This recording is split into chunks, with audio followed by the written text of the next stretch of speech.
सद्गुरुदेव की। बीजक प्रवचनमाला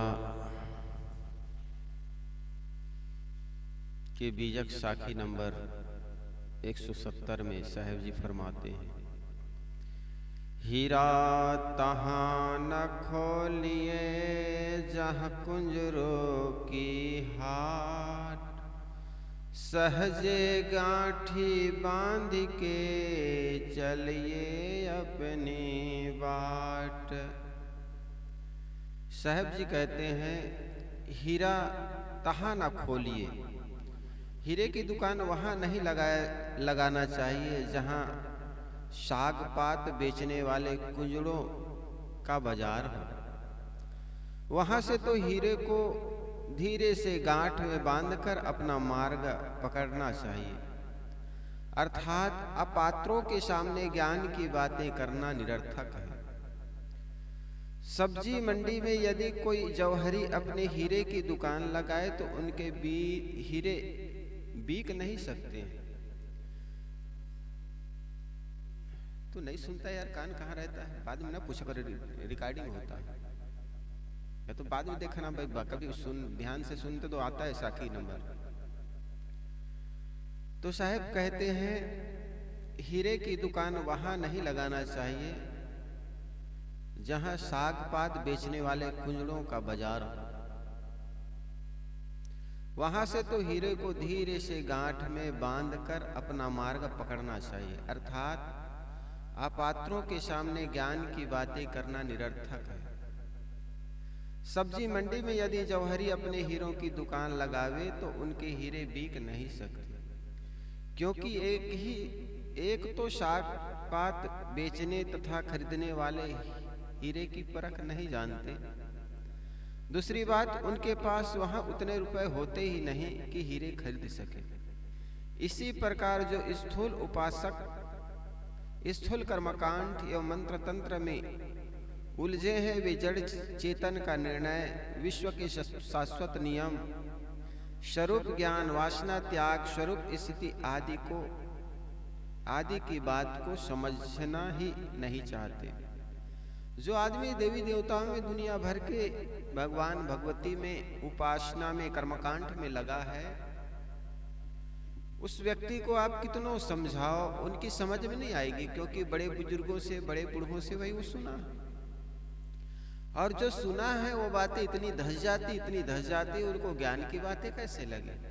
और वैसा ही है जैसे पत्थर पर तुम पानी डालो और सोचो कि ये पत्थर नरम हो जाए। शायद कहते ठोकर उठे भभूका। तुम चाहते हो पानी नरम, पत्थर नरम हो जाए, इसके लिए तुम वर्षों से पानी डालते चले जाओ, लेकिन पत्थर तो नरम होगा ही नहीं। कभी एकाएक उसमें हथौड़ा ठोकोगे, फिर उसमें चिंगारी उठेगी आग की। ठीक उसी प्रकार ये जड़ मूर्तियों में, जड़ पत्थरों में पड़े हुए लोग, बाहर जो भगवान मानते हैं वे लोग कहते हैं, साहब इतने वर्षों से हम कर रहे हैं, उनको शांति मिली, उनके घर में उनकी उपासना करने से धन आया, बढ़ोतरी हुई, उनको पुत्र मिला, उनको और बहुत से लाभ हुआ, तो कैसे ना माने। हम कहते हैं भैया वो तुकबंदी हो सकती है। दुनिया में बहुत से लोग मानते हैं, बहुत से लोग जो गरीब हैं, अधिकतर गरीब तबके के लोग उनके पास जाते हैं, मन्नत करते हैं। कभी धीरू भाई अंबानी, कभी रामदेव पैदल आए, कभी और कुछ करते आए नहीं। बड़े बड़े राजनेताओं के लड़के नहीं, वो तो अपने क्षेत्र के देवी देवताओं के पास इसलिए चले जाते ताकि उस लोगों के को राजी करना पड़ता। तो साहब कहते हैं, जहाँ कुंजरों की बात लगाए हुए हैं, सब्जी मंडी में सब्जी बेचने वाले लोग हैं, उनके पास तुम परख ज्ञान ले जाकर के उनके पास खोलो, निर्णय वाणी उनके पास रखो कि जो आप करते हैं वही आपको मिलता है। तो वो बात समझ में कैसे आएगी? उनको तो कहना पड़ेगा उनके सामने कि होई है सोई राम रचि राखा, को कहे तर्क बढ़ावे शाखा। तो उनको समझ में हाँ होगा वही जो भगवान को मंजूर होगा। फिर गोस्वामी तुलसीदास जी महाराज की वो साखी भी बड़ी याद कर लेंगे कि को नहीं ये वो कहते हैं ना गोस्वामी तुलसीदास जी महाराज, उमा कहो सुन अनुभव अपना, ये भी साखी नहीं। वो कोई साखी है जिसको वे कहते हैं कि वही होता है जो भगवान को मंजूर है। बोले बिहूसी महेश ज्ञानी मुड़ ना कोय, जही क्षण जैसे रघुपति करे तही क्षण तैसन। ये सारी बातें आदमी को समझ में आती है कि हाँ जो करता है भगवान कराता है, अपना क्या है, अपना तो एक कठपुतली है। जैसे भगवान चाहेगा वैसे हमें नचा सकता है, बस आदमी पशु बन जाता है। तो वही बात साहब कहते हैं, सब्जी मंडी में यदि कोई जौहरी अपने हीरे की दुकान लगाए तो उनके हीरे बिक नहीं सकते, क्योंकि एक तो शाक पात बेचने तथा खरीदने वाले हीरे के परख नहीं कर जानते। दूसरी बात, उनके पास वहां उतने रुपए होते ही नहीं कि हीरे खरीद सके। इसी प्रकार जो स्थूल उपासक स्थूल कर्मकांड एवं मंत्र तंत्र में उलझे हैं, वे जड़ चेतन का निर्णय, विश्व के शाश्वत नियम, स्वरूप ज्ञान, वासना त्याग, स्वरूप स्थिति आदि की बातों को समझना ही नहीं चाहते। इसलिए उनके सामने अपनी बात कहना अपने समय और शक्ति को बर्बाद करना, क्योंकि वे उसमें कोई लाभ नहीं ले सकते। वे तर्कपूर्ण एवं तात्विक बातें इसलिए भी नहीं समझना चाहते, उनकी कल्पना मान्यता धराशायी हो जाती है। अच्छा, दूसरी बात यह है कि इतने वर्षों से बाप दादे जो मान रहे हैं, हम पूज रहे हैं और लोग जान रहे हैं कि अमुक आदमी अमुक के पास जाता है, और आज हम उस जगह पर ना जाएं तो लोग क्या समझेंगे। सबसे बड़ी बीमारी यही है। कल तक हम भूत प्रेत जादू टोना में उलझे रहे, और ये निर्णय वाणी जब सुनते हैं तो लोग आज तक मार रहे थे, हमको क्या समझेंगे। ये सबसे बड़ी बीमारी है। तो साहब वही कह रहे हैं कि जिस प्रकार हम अनेक वर्षों से माता पिता से हमारे पूर्वज ये करते आए हैं, क्या वे झूठे थे? और वे झूठे थे तो इसका मतलब ये सब निरर्थक, और निरर्थक कर रहे थे तो इसका मतलब हम झूठे हो गए, तो अपने को झूठे स्वीकार करना नहीं चाहता है आदमी। ये सारी मान्यताओं के चलते आदमी सत्य के पक्ष को स्वीकार नहीं कर सकता है। पहली बात तो हम जो कर रहे हैं वो सत्य, सबको ऐसा प्रतीत होता है, और जब निर्णय वाणी सुन करके लगता है वास्तव में हम तो निरर्थक कर रहे हैं, तो उनका तो सारा मकान, सारा काल्पनिक महल धराशायी हो जा रहा है। ये सारी बातों को लेकर के वे सत्यवाणी को जल्दी स्वीकार नहीं करते। साहब यहाँ प्रश्न कर सकते हैं कोई कि यदि साधारण जनता में सत्य नहीं कहा जाएगा तो उनको उससे समझने का अवसर कब मिलेगा। देखा भी जाता है कि जड़ से जड़ कर्मी उपासक सत्य को सुनकर जग जाते हैं। पारक सिद्धांत में आपने आने वाले कितने ही लोग पहले वे घोर कर्मी उपासक होते हैं। यदि जड़ मान्यताओं में उलझे हुए लोगों को खरे निर्णय नहीं सुनाया जाएंगे तो उनको सत्य ज्ञान नहीं हो सकता। यदि सत्य बात जब जनता में कही जाएगी तब उनमें से जो पात्र होगा वह ग्रहण कर लेगा। ऐसी बातें ही अनुभव भी किया जाता है। उक्त प्रश्न का उत्तर यह है, यदि सभी कथन प्रायः सापेक्ष होते हैं, अर्थात हर कथन में एक पक्ष होता है परंतु उनके साथ दूसरा पक्ष होता है। कुंजड़ों को की हाट में हीरे नहीं बिक सकती, यह कथन परम सत्य है। इसी प्रकार कहीं कहीं ऐसा होता है कि वहां सत्य निर्णय करना अपने समय तथा शक्ति का दुरुपयोग करना है। लोकोक्ति है, अंधों के आगे रोना अपना दीदार होना, अर्थात भैंस के आगे बीन बजाएं, भैंस खड़ी पघुराए। ऐसे अनेक स्थान मिलते हैं कि वहां चुप रहना ही ठीक पड़ता है। सहजे गांठी बांधिए लगिए अपने बाट, ऐसी बात ही ठीक रहती है, क्योंकि वहाँ के लोग बिल्कुल पात्र नहीं होते और कई बार तो हमारे दुश्मन हो जाते हैं। ये बात कैसे कह दी इसने? जैसे आपको बताऊं, एक बार दो हंस उड़ते हुए चले जा रहे थे, संध्या हो गई, नदी का तट पर पहुंचा, संध्या हो गई, नदी पार करनी थी। दोनों हंसों ने सोचा इसी झाड़ पर, नदी के इसी तट पर विश्राम कर लेते। जिस झाड़ पर विश्राम करने लगे उसमें उल्लू के बच्चे थे।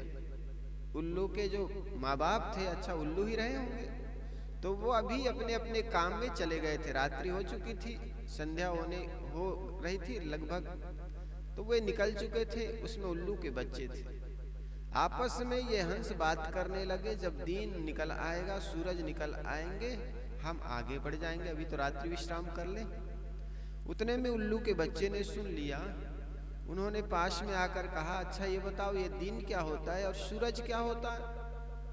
तो उन्होंने कहा, जब दिन निकलेगा ना हम आपको बता देंगे। इतने में सुबह हुई और सुबह होने की बारी आई, सूरज निकलने लगा। दोनों हंसों ने कहा, वो देखो सूरज निकल रहा है। हंस के बच्चा ने कहा, सूरज तो कुछ दिखाई नहीं पड़ता है। तो हंस कहानी कहती है, देखो कोई भी जो विचार होते हैं, एक तो यथार्थ होता है, दूसरा आदर्शवाद होता है। किसी भी काव्य को समाज के बीच रखने के लिए दो विधाएं होती हैं, एक यथार्थवाद और दूसरा आदर्शवाद। यथार्थवाद का मतलब होता है जो सत्य घटनाएं घटी होती उसको ज्यों का त्यों कह देना, और आदर्शवाद वह होता है जो बातें समाज के लायक है, उस बात को कहानी किस्से के माध्यम से समाज के बीच रखा जाता है। अब कोई उल्लू आदमी की भाषा या हंस कोई आदमी की भाषा नहीं बोलते।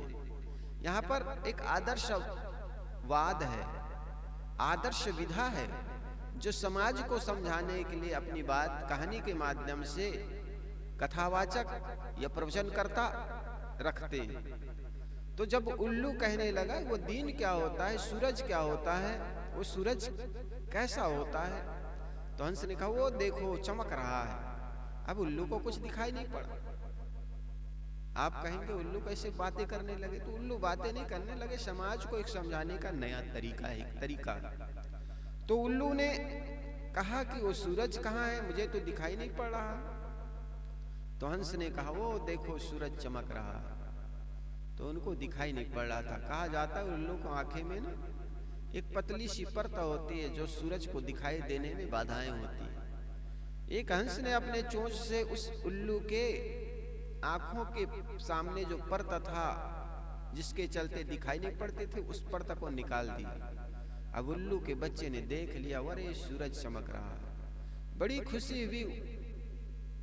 उन्होंने जैसे हंस के बच्चे, हंस अब आगे बढ़ गए, उनके माता पिता फिर सुबह आए। बड़ा खुश था वो, कहने लगा आज हमने सूरज को देख लिया। उल्लू के माँ बाप और उल्लू के लोगों ने कहा, क्या देख लिया तूने? कहे सूरज देख लिया, बहुत बड़ा होता है। अरे उल्लू क्या होता, सूरज क्या होता है? तो एक कहने लगे, जब सूरज उगेगा तुम्हें दिखा दूंगा, क्योंकि उल्लू रात में ही आए थे। अब धीरे धीरे जब सूरज उगने लगा, उल्लू के बच्चे ने कहा, ओ देखो सूरज उग रहा है। सूरज उग रहा था, उस समय बहुत चमक रहा था, बड़ा खुश हो रहा था। उतने में गांव के सारे लोग सारे उल्लू की ही बस्ती थी, वो सारे उल्लू की बस्ती थी। तो उल्लू लोग कहने लगा, ये सूरज क्या होता? इनके बच्चे चिल्ला रहे। अब वो अकेला पड़ गया। गांव के सारे लोग कहने लगे, ये सूरज क्या होता है, सूरज क्या होता है? सारे उल्लू कहने लगे। तब जिस उल्लू को दिखाई पड़ रहा था, उस उल्लू ने कहा, तुम सब अंधे हो, मुझे सूरज दिखाई पड़ रहा है। देखो बड़ा समाज है, वो कभी स्वीकार नहीं करता है कि अंधे हैं। एक आदमी कहे तो उस आदमी को ही पागल घोषित कर दिए जाते हैं। उल्लू की बस्ती में उल्लू ने कहा, वो सूरज दिखाई पड़ रहा है। तो वहां के सारे उल्लुओं ने कहा, हम उल्लू हो सकते हैं, हमारे पड़ोसी उल्लू हो सकते। क्या गांव के सारे लोग उल्लू होंगे क्या? मारो इसको। खूब पत्थर से मारे कहते हैं। वो उल्लू जिसको दिखाई पड़ रहा था मर गया बेचारा। ठीक इसी प्रकार अगर सत्य की जानकारी हो गई, सत्य का अनुभूत हो गई, तो अंधों के बीच में कभी मत कहो कि सूरज हमें दिखाई पड़ रहा है, ज्ञान हो गया और सत्य ये है। ऐसे बताओगे, ऐसे कहोगे तो पागल घोषित कर दिए जाओगे। तो जहां पर सारे लोग भांग खा लिए हो, जहां के सारे लोग पागल हो, वहां के लोगों को पागलपन का कारण बताना बड़ा मुश्किल होता। एक गांव में क्या है, एक जादूगर आया। गांव में एक ही कुआं था जहां के सारी आम जनता पानी पीती थी। एक कुआं और था जो राजा का कुआं था। जादूगर ने उस जनता की जो के कुआं था उसमें जहर डाल दिया, कुछ ऐसी चीज डाल दिया कि गांव के सारे लोग पी पी करके पागल होने लगे। एक समय ऐसा आया पूरा गांव के लोग पागल हो गए। मालूम होता पूरा गांव के लोगों ने भांग खा लिया। राजा रानी जिस कुआं के पानी पीते थे उस कुआं में डाले नहीं थे, तो राजा रानी बड़े होश में थे। अब जब होश में थे तो सब इधर उधर की बातें करने लगे। रानी और राजा तो बड़े नॉर्मल थे, कुछ नहीं थे। तो लोगों ने कहा ये राजा पागल हो गए। सारे पागल मिलकर के एक अच्छे व्यक्ति को पागल घोषित करना बड़ा सरल होता।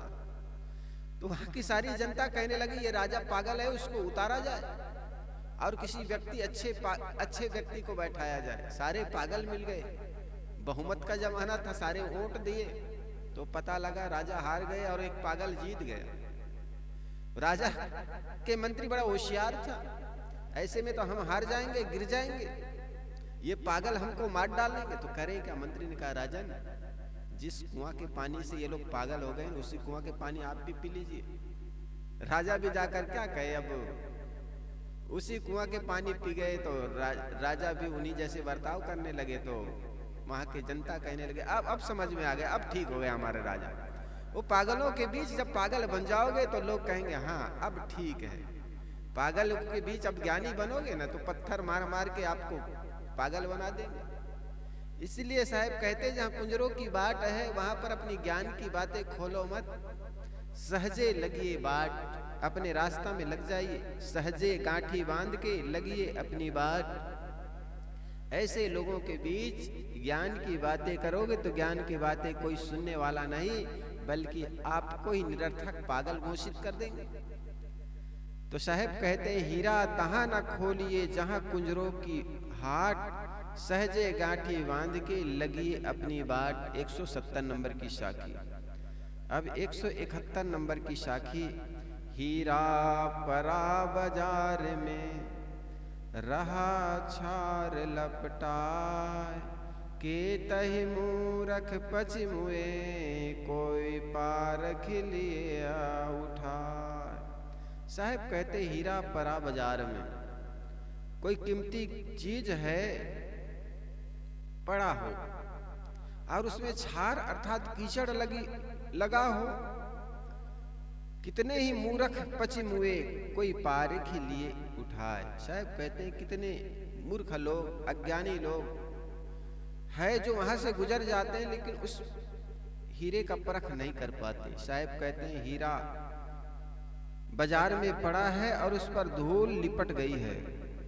कितने मूर्ख मनुष्य अपनी खोज में, उसकी खोज में दुखी होकर उनके आसपास से आते जाते और उसे नहीं पहचान पाते, परंतु जो उनका पारखी है वह उसे पहचान कर उठा लेता है। अर्थात सत्य का हीरा हम लोगों के बीच में ही है, परंतु उसे सब नहीं परख पाते। कोई पारखी परख कर ग्रहण करता। यहाँ हीरे का उदाहरण देकर साहेब जी क्या समझाना चाहते हैं? वो ज्ञान की बातें, पारख निर्णय की बातें, विश्व सत्ता के नियम की बातों को वे समझाना चाहते हैं। इतनी ही बात कहते कि हीरा पड़ा बाजार में रहा छार लपटा। हीरे की बात यहाँ हीरे की करते, निशाने कहीं, निगाहें कहीं और, निशाने कहीं और। साहब यहाँ पर हीरे की बातों के माध्यम से अपने निर्णय परख की बातें, विश्व सत्ता की बातें को रखना चाहते हैं कि किस प्रकार लोग ज्ञान की बातों से अछूते रह जाते हैं। सत्य ज्ञान, सत्य पदार्थ हीरा है और वह है जीव ही है। मनुष्य के लिए उनकी अपनी आत्मा ही परम सत्य है और वही हीरा है। देखो, दुनिया में कहा जाता है हीरा सबसे महंगी चीजें हैं, आभूषण हैं, और उस महंगे आभूषण का भी मूल्यांकन कौन करता है? मनुष्य करता है। उस हीरे का मूल्यांकन भी मनुष्य करता है, इसलिए मनुष्य का मूल्य हीरे से भी ज्यादा है। इसलिए साहब कहते हैं, और दूसरा उदाहरण नहीं मिलने से कथावाचक को या काव्य बनाने वाले को वही चीज लेना पड़ता है। इसलिए साहब कहते हैं हीरा लेते हैं। कहीं पर माणिक्य से जीव का संबोधन किया तो साहब कहते हैं हीरा पड़ा बाजार में, सत्य ज्ञान सत्य पदार्थ क्या है? हीरा है। मनुष्य के लिए अब उनकी आत्मा ही परम सत्य और हीरा है। उसका ज्ञान हो जाना मानो हीरो को पा जाना है। मनुष्य सत्य ज्ञान का हीरा पाना चाहता है, परंतु उसे हीरे की परख नहीं है। जैसे हीरा धूल में लिपटा हो और अनाड़ी आदमी उसे कांच की गोली समझकर छोड़ दे, वैसे यह हृदय निवासी जीव मल विक्षेप तथा आवरण में लिपटा है। इसलिए संसार के बहुत से ज्ञानी कहलाने वाले लोग उसे तुच्छ समझते हैं। लोग कहते हैं यह जीव तो अंश प्रतिबिंब आभास आदि है, यह तो इच्छा द्वेष में लिपटा अल्पज्ञ है, यह तो केवल सदचित है, सच्चिदानंद इससे अलग है। जीव अपने आप में कभी पूर्ण नहीं हो सकता, यह तो परमात्मा को पाकर ही पूर्ण हो सकता है। इत्यादि बातें लोगों के अंदर धसी हुई है, और यही बात लोगों को सत्य प्रतीत होने लगता है। क्यों लगने लगता है? क्योंकि हर आदमी चाहता है कि हमारे जीवन में शांति आए, सुख आए, हम निरोग हों। सबकी ये चाहना है, जीव की चाहना है। फिर भी रोग आता है, बीमारी आती है, अशांति और दुख आता है, तो इसका मतलब भगवान देते हैं। लोगों की यही धारणा है। लेकिन साहब कहते हैं जो आपके जीवन में आ रहा है वे जीव के ही किए हुए कर्मों का फल है। यह ठीक है, यह सारी धारणाएं जीव के महत्व को न समझने का परिणाम है। यह ठीक है कि जीव अल्पज्ञ है, परंतु इससे अलग सर्वज्ञ भी केवल कल्पना है। अल्पज्ञ और बहुज्ञ देखे जाते हैं, वह ये जीव है। जो जीव है सर्वज्ञ की तो केवल कल्पना है। जीव अपने स्वरूप के अज्ञान से दुखी है, परंतु वह अपने दिव्य स्वरूप को समझकर तथा संसार की इच्छाएं छोड़कर पूर्ण सुखी हो सकता है। हमारे अपने ही दूसरे से प्राप्त सुख कभी स्थायी नहीं हो सकता। हमारे लिए स्थायी सुख वही होगा जो हमारा अपना है। मनुष्य अपने स्वरूप को न पहचानता है और न संसार की इच्छाएं छोड़ता है। इसलिए वह अलग ईश्वर पुकारता रहता है कि वह आकर हमें सुख देगा। यदि व्यक्ति अपने ज्ञान स्वरूप को समझ ले और संसार की इच्छा छोड़ दे, तो वह स्वयं सुख एवं आनंद का सागर है। इसे किसी ईश्वर या ब्रह्म को पुकारने की आवश्यकता कहाँ है? ईश्वर कहीं बाहर नहीं है। जैसे गीता के रचनाकार योगी महाराज कृष्ण के मुख से कहलाते हैं कि ईश्वरः सर्वभूतानां हृदय से अर्जुन तिष्ठति। वह ईश्वर कहीं बाहर नहीं बल्कि हृदय में निवास करता है। हृदय भी एक कहने का एक तरीका है।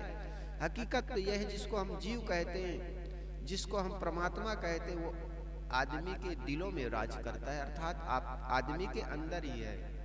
क्योंकि सारे शरीर का संचालक हम जीव मानते हैं, आत्मा को मानते हैं, और आत्मा से ही मन संचालित होता है। मन में विचार उठते हैं और विचारों को पूर्ति करने के लिए हम इंद्रियों को फिर आगे ले जाते हैं। इस प्रकार व्यक्ति जो ईश्वर की कल्पना करता है वो आदमी के मनोमस्तिष्क की उपज है, केवल कोरी कल्पना है। ये बात जिस व्यक्ति को समझ में आ जाती है वो आदमी विश्व के शाश्वत नियम को समझ जाता।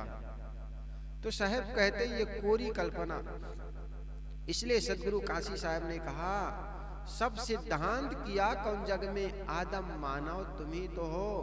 ईश्वर खुदा जगत के कल्पना, ईश्वर खुदा जगत के कर्ता, कल्पना किया सो तुम ही तो हो। ये सारे सिद्धांत को किसने बनाया, मत पंथ को किसने बनाया, सारे पुस्तकों की रचना किसने की, सारे धार्मिक जगत के सिद्धांतों की रचना किसने किया, ये बात आदमी को समझना होगा। और जो आदमी नहीं समझता वो शास्त्रों के पीछे पड़ता है, शास्त्र का प्रमाण देता है कि ये शास्त्र में ऐसा कहा है। अरे शास्त्रों में क्या लिखा है वो प्रमाणित नहीं है, बल्कि आपका हृदय, विश्व सत्ता के नियम और आदमी का विवेक विचार क्या कहते हैं, ये महत्वपूर्ण होता है। हम ईश्वर की ग्रंथ जितने भी है वो मनुष्यों ने बनाया है और अपने स्वार्थ के चलते बनाया। इसलिए सदगुरु कबीर ने कहा, उसमें अगर सार तत्व मिलता है, सार ज्ञान मिलता है, तो उस सार को भी ग्रहण कर लेना चाहिए। जैसे साधु ऐसा चाहिए, जैसा सूप सुभाए, सार सार को रख ले और थोथी दे उड़ाए। साहब कहते हैं सार जो चीजें हैं उनको ले लो, गलतियां किसमें नहीं होती। अच्छा, उसमें ये ना माने कि देखो पहले के लोग अज्ञानी थे और ऐसे ऐसे लिख दिए। अरे भूल किससे नहीं होती, उसमें सोचे हमारे पूर्वजों से भी भूल हो सकती है। हम अपने विवेक विचार से उन भूल को निकालें। जैसे एक किसान का लड़का होता है, खेतों में जाता है, तो ये घास को इसलिए छोड़ ना दे कि हमारे पिताजी सर्वज्ञ थे और उन्होंने जो कुछ छोड़ा है वो सब फसल होगी, फिर तो वो अज्ञानी हो गया। पिता अगर छोड़ गए हैं, कुछ भूल कर गए हैं, तो पिता के किए हुए गलती को सुधारना भी पुत्र का दायित्व बनता है। ऐसे नहीं कि आंख बंद करके पिता ने जो बता दिया वही सत्य है। एक बार कहते ना, पंडित कथा कर रहे थे, कथा करते करते कहने लगे कि एक जंगल से बहुत सी मधुमक्खियां उड़ते उड़ते शहर की ओर आई। उन मधुमक्खियों में से एक एक मक्खी एक एक गुड़ के भेली पर बैठा, क्योंकि बाणिया का दुकान था। बाणिया के दुकान लगाकर बाणिया बैठा हुआ था, तो मक्खियों को पता चल गया बाणिया का दुकान किधर है। बाणिया की दुकान के पास चला गया और एक एक गुड़ के भेली में मक्खी बैठ गई। अब कहानी है, पंडित जी कह रहे और सुनने वाला कह रहे हैं सत्य वचन महाराज। फिर एक एक मक्खियां एक एक गुड़ की भेली को लेकर के उड़ने लगे, कहे सत्य वचन महाराज। तो पंडित जी ने कहा ये केवल हुंकारू दे रहा है, ज्ञान म्यान तो कुछ ध्यान दे नहीं रहा है, और पंडित की बातों पर सत्य वचन कहते चले जा रहे हैं। अब इसमें विवेक लगाना चाहिए, दिमाग लगाना चाहिए। कोई मधुमक्खी कहीं 1 तोला 2 तोला की मक्खी कहीं एक एक गुड़ की भेली को लेकर के उड़ सकता है क्या 5 किलो 4 किलो का? लेकिन बस जो पंडित कह दे, कथावाचक कह दे व्यास गद्दी पर सब सत्य, सभी धान 22.5 पसेरी कहते, तो आदमी विचार नहीं करता और केवल सत्य मानते चले जाते हैं। बड़े बुजुर्ग जो कर गए हैं उसमें भी आपको विचार करने की जरूरत है। दुनिया के सारे मत पंथ और साहित्य धार्मिक जगत में हमें विचार करने की जरूरत है। किसी समय माने जाते थे, बाइबल में ये बातें लिखी है कि पृथ्वी का चारों ओर सूरज चक्कर लगाता है, बाइबल में लिखा हुआ था। जब एक बहुत बड़े वैज्ञानिक आए, जिसको क्या नाम भूल रहा हूं, उसने इसका पर्दाफाश किया। उन्होंने कहा नहीं, सूरज स्थिर है और सूरज की परिक्रमा ये पृथ्वी लगा रही है। उस विद्वान को, गैलीलियो को 90 वर्ष की उम्र में घसीटते हुए सड़कों पर लाए गए और उनको मारा गया। कहा कि कहो कि मैं जो बात कह रहा हूं ये बात झूठी है, बल्कि बाइबल की बात सही है। बाइबल में जो लिखा है सूरज इस पृथ्वी के चक्कर लगा रहा है, ये बात कहो। गैलीलियो ने कहा, मैं कहूं या ना कहूं क्या फर्क पड़ता है, सूरज का चक्कर हमारी पृथ्वी लगा रहा है, यही सत्य है। कहा जाता है उनको खूब मारा गया, पीटा गया। तो ये सत्य बात भी अगर कोई कहता है तो आदमी सुनने के लिए तैयार नहीं, वो ग्रंथ को प्रमाण मानता।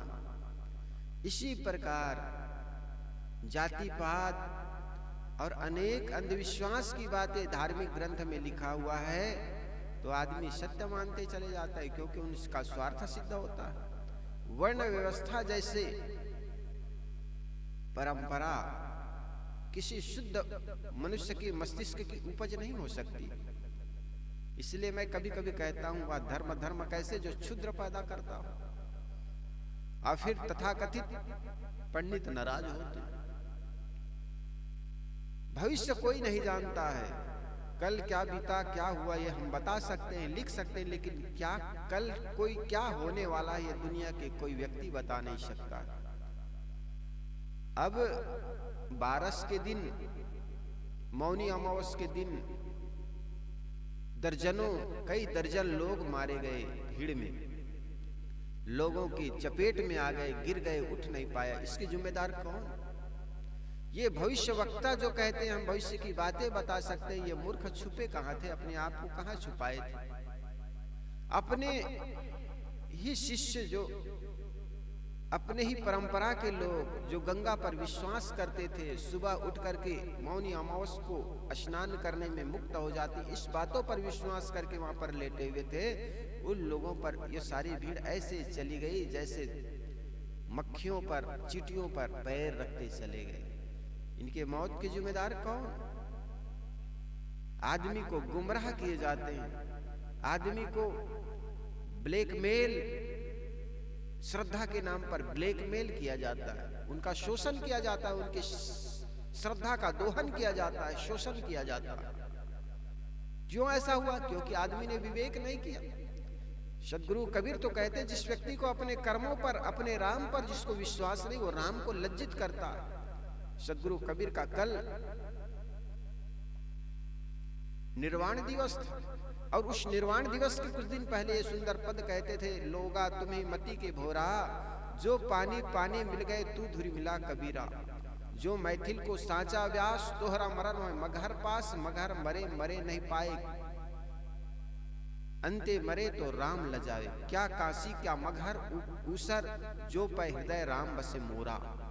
साहब कहते हैं, क्या उसर, क्या मगहर और क्या काशी की जमीन, क्या गंगा जल और क्या आपके घर का जल। जिस व्यक्ति को ऐसे समझ में आ जाए वो दूर मरने क्यों जाए। क्या उसर, क्या काशी क्या उसर मगहर उसर, जो पे हृदय राम बसे मोरा। जिनके हृदय में शुद्ध कर्म बसा हुआ है, जिसके हृदय में राम बसा हुआ है, उस व्यक्ति को समझ में आ गया, वो क्यों जाएगा दूर। साहब कहते हैं, धर्म तुम्हारे अच्छे हैं तो घर में मथुरा काशी है, दूर जाने की बात क्या। लेकिन इस बात को स्वीकारे कैसे? क्योंकि अंधविश्वास का परत तो आदमी की आंखों में लगा हुआ है। तो सदगुरु कबीर कहते हैं कि अगर सत्य बात आपको परखने में, जानने में आ गया, तो सत्य की बात को भी समाज के बीच बड़ा सोच समझ कर रखने की जरूरत है। अगर समझने वाला हो तो ऐसी बात करो, अन्यथा सामूहिक बात करना पड़ता है। सत्य बात को भी मीठी बातों में बनाकर समाज के बीच रखना पड़ता है। साहब कहते हैं, केतहि मूरख पचिम हुए, कितने ही अनाड़ी लोग जीवन भर हीरा खोजने जा रहे हैं और वह नहीं मिलता, क्योंकि उन्होंने हीरा को अपने से अलग मान रखा है। उन्हें धूल में लिपटा हीरा नहीं लगता, उन्हें भूखा प्यासा हाड़ मांस में लिपटा जीव शिव नहीं लगता। इसलिए ये जीवन भर जीव की अपने स्वरूप की अवहेलना ही करते रह जाते हैं। मृगा अपनी नाभि में स्थिर सुगंधी के आधार कस्तूरी को जीवन भर बाहर ही खोजते खोजते अंत में उनकी अप्राप्ति की अनुभूति ही में मर जाता है। मूर्ख मनुष्यों की दशा भी ऐसे ही है। वह परमानंदमय परमात्मा को जीवन भर अलग ही खोजते खोजते उनकी अप्राप्ति की अनुभूति में ही मर जाता है। यदि वह जान पाता कि परमानंद मैं परमात्मा मैं ही हूं, तो उनका भटकाव बंद हो जाता। अपने चेतन स्वरूप को न समझने तथा विषयों की इच्छा करने से ही सारे दुखी हैं। स्वरूप ज्ञान एवं इच्छा निवृत्ति के बाद व्यक्ति स्वयं परम कल्याणमय हो जाता है। अतएव कोई पारखी लिया उठाए परम सत्य तथ्य है, जो अपने स्वरूप का पारखी है वह अलग नहीं भटकता, पारखी का भटकाव मिट जाता है। इस साखी का अर्थ हम इस ढंग से भी समझ सकते हैं, संत रूप हीरा संसार बाजार में पड़े हैं, उसके ऊपर लिपटी है अर्थात धूल लिपटी है, अर्थात वे भी जल भोजन वस्त्र औषधि आदि का सेवन करते हैं। सदगुरु यहाँ पर दूसरे अर्थ भी कह सकते हैं। हीरा रूपी संसार में रहते हैं, लेकिन उसकी परख सबको थोड़े हो पाती। लोगों को तो लगता है हम जैसे खाते हैं ये भी वैसे खाते हैं, हम जैसे रहते हैं वैसे ये भी रहते हैं, लेकिन हम में और इसमें अंतर क्या? एक बार एक राजा के मन में ऐसा भ्रम पैदा हो गया। राजा एक बार जंगल से होकर गुजर रहे थे। उन्होंने एक संत को आमंत्रित किया कि राज्य में हमारे आइए, आपका स्वागत है, हमारे साथ भोजन कीजिए। संत को एक अवसर मिला, राजा के राज्य में पहुंच गए। राजा ने सोचा इनमें और हम में अंतर क्या है, आज मैं परख करूं, देखूं। अपने सामने, अपने ही कमरे के सामने उस संत का, फकीर का भी आसन लगा दिया एक कमरे में। राजा का जिस प्रकार के सैया था वैसे ही सैया संत के लिए लगा दिए। संत के सैया भी वैसे ही, राजा जैसा भोजन करता उनके लिए भी भोजन की वैसे ही प्रतिबंध किया गया, वैसा ही प्रबंध किया गया। दोनों एक साथ भोजन करते, सैया में चले जाते, सोते। ऐसे करते करते कई दिन बीत गए। राजा के मन में प्रश्न उठा, मुझ में और इसमें अंतर क्या है? मैं जिस प्रकार सेज और सैया में विश्राम करता था, ये भी उतना ही वैसा ही विश्राम करता था। मैं जिस प्रकार भोजन करता था, मीठे पकवान सुंदर भोजन, वैसा ये भी करता था। मुझ में और इसमें अंतर क्या? उनके मन में प्रश्न उठा। राजा एक बार संत के कमरे में जाकर हाथ जोड़कर कहने लगा, संत भगवान, आप में और मुझ में अंतर क्या? मैं जैसा दिन में भोजन करता आप भी भोजन करते, रात्रि में विश्राम जिस डल्लभ के गद्दे पर करते, आपके लिए वैसी व्यवस्था की गई। आप में और मुझ में अंतर क्या? संत ने कहा, आज्ञा हो मैं चलूं? राजा ने कहा, पहले मेरे प्रश्नों का उत्तर देना होगा। संत ने कहा, मेरे साथ चलिए, फिर उत्तर आपको मिल जाएगा। संत आगे बढ़ गए। संत के पीछे पीछे राजा चलने लगे। चलते चलते ऐसे समय आया कि राज्य बाहर होने लगे, जंगली इलाका मिलने लगे। राजा ने हाथ जोड़कर कहने लगा, अब तो कम से कम अंतर बता दीजिए, तुझ में और मुझ में अंतर क्या है? संत ने कहा, थोड़े दूर और चलिए। बारिश होने लगी, बारिश होने लगी, ठंडी ठंडी हवा चलने लगी। राजा ने कहा, संत भगवान अब तो अंतर बता दीजिए। उन्होंने कहा, थोड़े दूर और। राजा घबराने लगा, मेरा राज छूट रहा है और मैं चला जा रहा हूं, मेरे राज्य छूटे जा रहे हैं। लेकिन संत तो फकीर थे। उन्होंने कहा, आपको उत्तर चाहिए, थोड़े दूर और चलनी पड़ेगी। संध्या होने लगी, सूरज उतरने लगा, ठंडी बढ़ने लगी, हवाएं चलने लगी ठंडी ठंडी। फकीर ने कहा, संत ने कहा, अब थोड़ा विश्राम कर लेते हैं, रात्रि होने को है। जिस झाड़ के नीचे वे विश्राम करने के लिए बैठे थे, उस झाड़ में तोता विराजमान थे घोंसला में। तोता को कपोत भी कहते हैं। तो वो कपोत और कपोतिन उस झाड़ में घोंसला बना करके रहते थे। वे दोनों ठंड से कांप रहे थे। कपोत ने देखा कि हमारे दरवाजे पर मेहमान आया हुआ है। कपोतिन से कहता है, जी मैं कहीं से लकड़ी लाता हूं सूखा, और इनको ठंड से बचने का प्रतिबंध करेंगे। कहीं से घास पात ले आया, घास पात ले आया, लेकिन आग जले तो जले कैसे? तो उन्होंने अपने झोपड़ी का त्याग कर दिया, घोंसला था घास का। और कहा जाता है उस घास में आग लगी, कहानी कहती है। मैंने कहा था दो विधाएं होती है, आदर्श विधाएं और यथार्थ विधाएं। तो यहां पर आदर्श विधाएं हैं। कपोत ने अपने घोंसला को गिरा दिया ताकि आग लग जाए, आग पकड़ ले लकड़ी। घोंसला का त्याग कर दिया, मेहमानों के अतिथियों की सत्कार के लिए आग लग गई। अपने ठंड से अपने शरीर की रक्षा की संत और राजा। इतने में कपोतिन ने कहा, अब ठंड से तो इनकी रक्षा कर ली, ये दिन भर के भूखे भी हैं, अब इनका भोजन का भी प्रतिबंध कर लिया जाए। तो कपोत ने कहता, क्यों ना अपना ही शरीर इस आग में आहूत कर दे और इस शरीर का भोजन ये लोग कर लेंगे। कहानी कहती है कि दोनों ऐसे ही लड़ रहे थे। जब आपका शरीर अतिथि सेवा में, अतिथि सत्कार में आहूत हो सकता है, जल सकता है, तो मैं क्यों नहीं। पति पत्नी कपोत और कपोतिन दोनों लड़ने लगे। ऐसे लड़ते लड़ते उस जलते हुए आग में दोनों गिर गए। कहानी कहती है वो संत और राजा उस मांस के टुकड़े को, कपोत और कपोतिन के जले हुए शरीर को खा करके अपनी क्षुधा तृप्ति किए। एक कहानी है, यथार्थ मत मानिएगा। क्षुधा तृप्ति जब हो गई, अब आगे बढ़ गए। आगे बढ़ते बढ़ते राजा हाथ जोड़कर कहने लगे, अब तो कम से कम अंतर बता दीजिए। संत ने कहा, थोड़ी दूर और। जैसे आगे बढ़े, एक राजा की लड़की की स्वयंवर हो रही थी। राजा की रानी ने स्वयंवर में अपने पति को स्वीकार करती तो बड़े बड़े दूर के राजा महाराजा आए हुए थे। वो साधु भी एक जगह जाकर के रुक गए, ठहर गए। लड़कियां, वो जो लड़की थी स्वयंवर की, वो हाथ में हार माला लेकर के अपने पति की तलाश में वो घूम रही थी। उतने में वो सुंदर संत, युवक संत उनको नजर आ गई। उनको देखकर जैसे ही हार माला डालने लगे, वो संत वहां से भागे। राजा बड़े हैरान हो गए, इतने बड़े राज्य की लड़की इनको हार माला पहना करके अपने पति स्वीकार करना चाहती और ये भागे जा रहे हैं। कैसा मूर्ख है ये साधु है।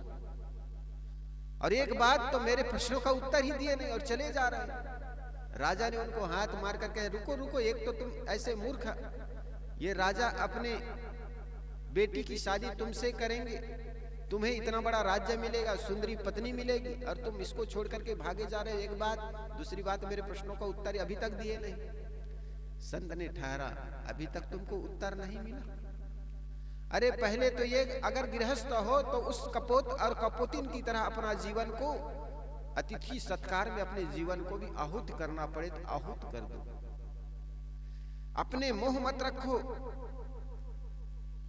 अगर घर गृहस्थ जीवन जीते हो तो उस कपोत और कपोतिन की तरह अपना जीवन न्यौछावर कर दो। और अगर संत मार्ग में चलते हो तो कैसे भी वैभव के बीच अपने मन को डिगने मत दो। कितनी भी सुंदरी हो, कितने भी राज्य हो, उस राज्य के मोह में मत पड़ो। तो न गृहस्थ बड़ा होता है, न सन्यास बड़ा होता है। राजन, न तो तू बड़ा है, न तो मैं बड़ा हूं, लेकिन आपका कर्तव्य बड़ा है। आप राजा हैं तो अतिथि सत्कार में अपने जीवन को भी समर्पित कर दो। और अगर साधु हो तो साधु जैसे रहो, अर्थात भौतिक चीजों को भी देख करके मन में लोलुपता ना उठे। अर्थात न तो गृहस्थ बड़ा होता है, न सन्यास बड़ा होता है। राजन बड़ा होता है अपना कर्तव्य। जिस जगह पर आप हैं उस जगह पर आप अपने कर्तव्यों के पथ पर चल करके अपने आप को बड़ा कर सकते हैं। तो इस प्रकार संत तो सड़कों पर होते हैं, संत तो जंगलों में होते हैं, लेकिन जिसकी आंखें में ये लगे कि हम जैसे पहनते हैं वैसे ये भी पहनते हैं, हम जैसे वैसे खाते हैं वैसे ये भी खाते हैं, तो हम में और अंतर क्या है। तो कितने मूर्ख लोग उनको परख नहीं पाते और आगे बढ़ जाते हैं। लेकिन कोई पारखी आते हैं, उनके ज्ञान के निर्णयपूर्ण बातों को सुन करके परख लेता। इसलिए सदगुरु कबीर ने कहा, भेष देख मत बूझिए, बूझ लीजिए ज्ञान, बिना कसौटी होए नहीं कंचन की पहचान। सच्चे साधु की लक्षण या सच्चे साधु का परिभाषा करते हुए साहब ने कहा, भेष देख मत बूझिए, बूझ लीजिए ज्ञान, बिना कसौटी होए नहीं कंचन की पहचान। और दूसरी ये साखी, सुंदर साखी कहते, हीरा परा बाजार में। एक अच्छे संत, सदाचारी, सद्गुण उपासक होने के बावजूद व्यक्ति के जीवन में परख की कमी होने के कारण उस संत को पहचान नहीं पाते। हीरा पड़ा बाजार में, रहा छार लपटाए, के तही मूरख पचिमुए कोई पारखे लिए उठाए। बोलिए सद्गुरुदेव। वंदनीय गुरुदेव तुम वंदनीय है। काले जाल के फंदा भारी, काले जाल फंदा भारी परखला बेव तुमको वंदनीय है। वंदनीय है गुरुदेव तुमको वंदनीय है गुरुदेव। गुरु समा खोजत हारे, गुरु समान ताता की करिए सेव तुमको वंदनीय।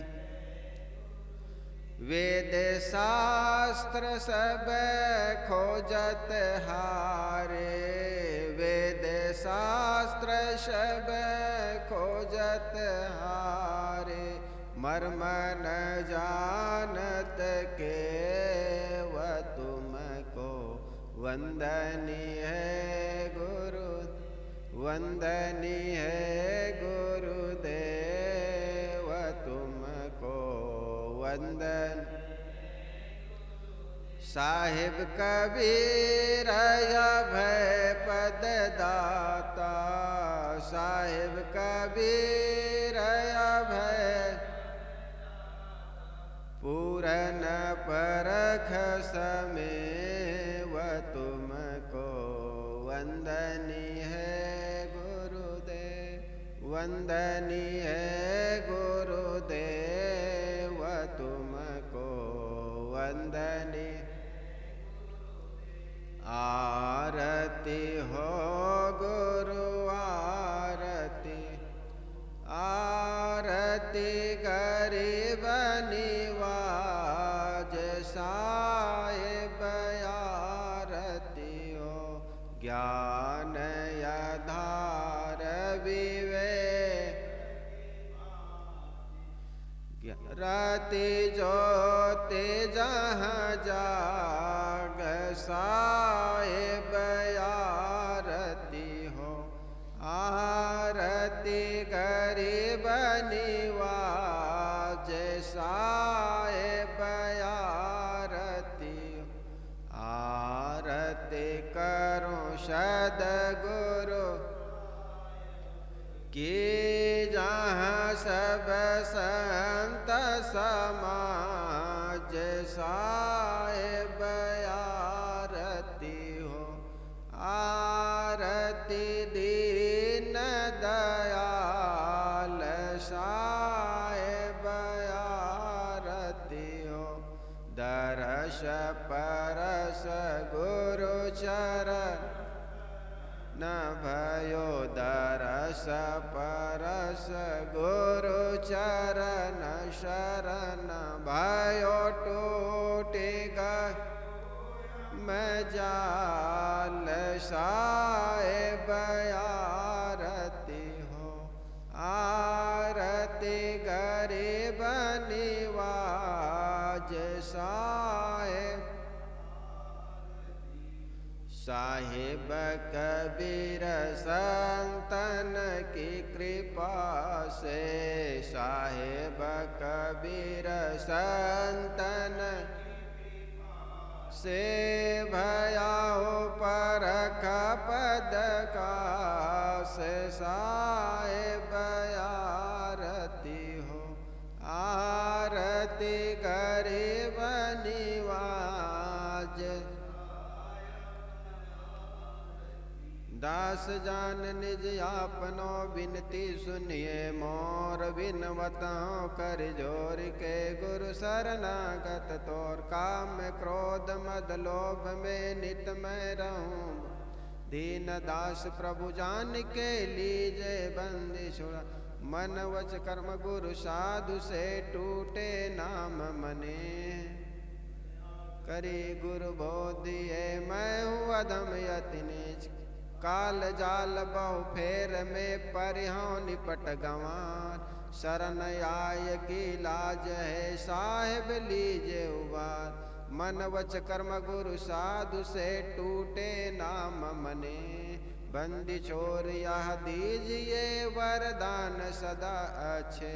साहिब के दरबार में कमी काहू की नाय। बंदा मोह पावे नहीं चूक चाकरी। ना गुरुरधिकं तत्त्वं ना गुरुरधिकं तपः। गुरुर्ज्ञानात् परं नास्ति तस्मै सद्गुरुवे नमः। ध्यान मूलं गुरुर्मूर्ति पूजा मूलं गुरुपदं। मंत्रमूलं गुरुर्वाक्यं मोक्षमूलं गुरुर्कृपा। गुरुर्देवो गुरुर्धर्मो गुरुर्निष्ठा परं तपः। गुरुर्परतरं नास्ति नास्ति तत्त्वं गुरुपरं। बंदाओ सन्मुख पारखी शेष भेंट धर। वचन उचारो सत्य प्रेम के साहेब बंदगी साहेब बंदगी साहेब। बोलिए सद्गुरुदेव की जय हो।